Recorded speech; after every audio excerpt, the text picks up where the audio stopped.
I heard this quote where someone said, when you're young, you care a lot about what everybody else thinks of you, right? Mm-hmm. When you get older, you stop caring about what everyone else thinks of you. And then when you get even older, you realize no one was thinking of you in the first place. Mm-hmm.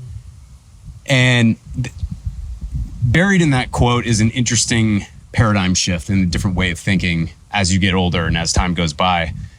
I'm wondering, have you had anything like that, either professionally, within family, things like that, like where you kind of have changed the way that you look at life? I mean, the guys that are the people that watch our stuff is mostly dudes that are like anywhere from like 20 to 40.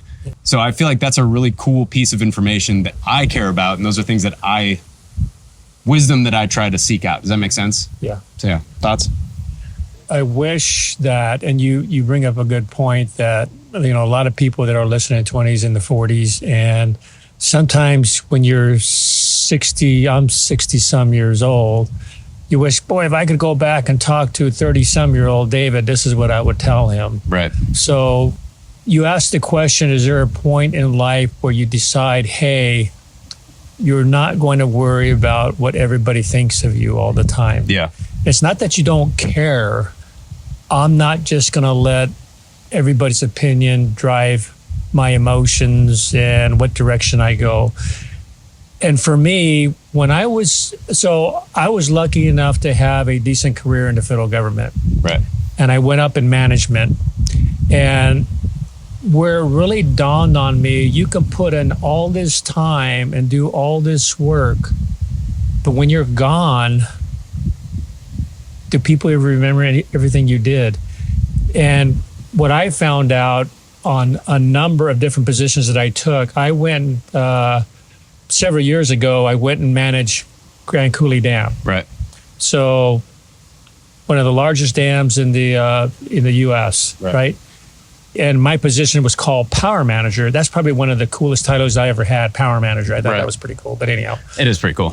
It could have just been Electrical Manager or anything, but it was Power Manager. It was Power Manager, man. Yeah. But anyhow, the Power Manager that was there before I got there and took over his position, there had to be a transfer. So he was going to be there for another probably month.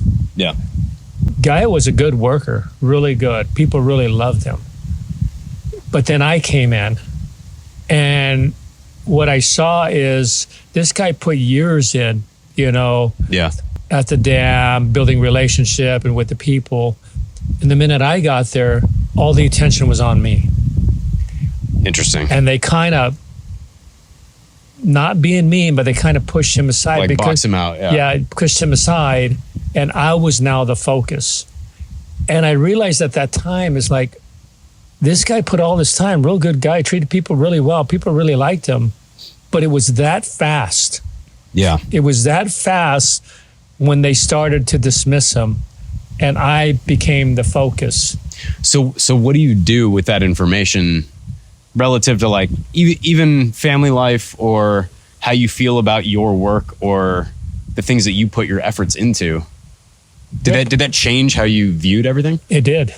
So my main focus was always going to be making sure that I succeeded in my position and making sure that whatever program I had would advance forward at all costs.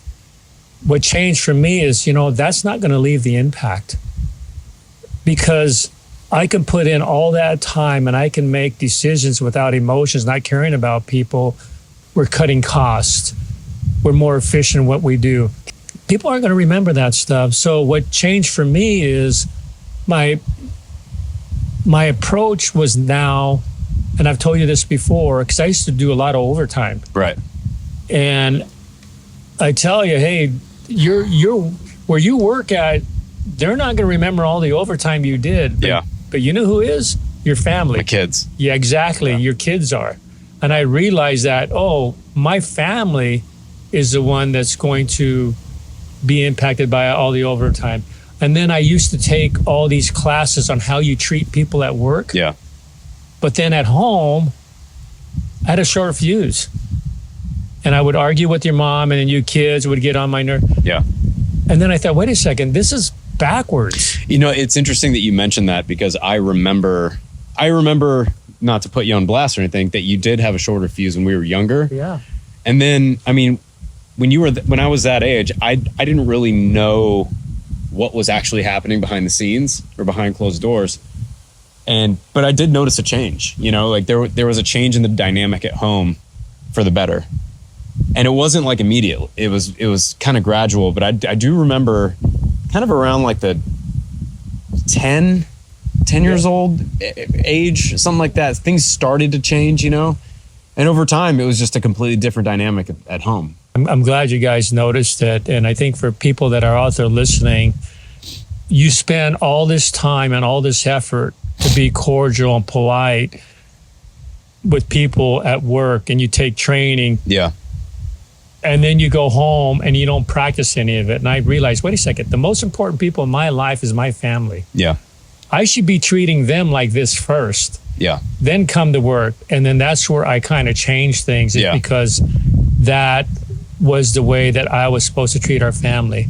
And then the other thing real quick is at work, rather than just pushing forward and try to get things done, being kind of a dictator, my approach was, you know, this is what they're going to remember more, not this, but if we develop plans together as a team and you treat your people good. Now, I didn't treat everybody good, but I tried. But I just had a totally different approach. And, you know, and you can't make everybody happy. I think sometimes I get bogged down with that in trying to satisfy everyone, and you end up only give a half-ass effort in 10 different spots versus crushing it in 1 or 2 areas. Does that make sense? Like, yes. You know, I know exactly what you're talking about, Josh. Yeah. It's hard, man. It's hard really to deal hard. with.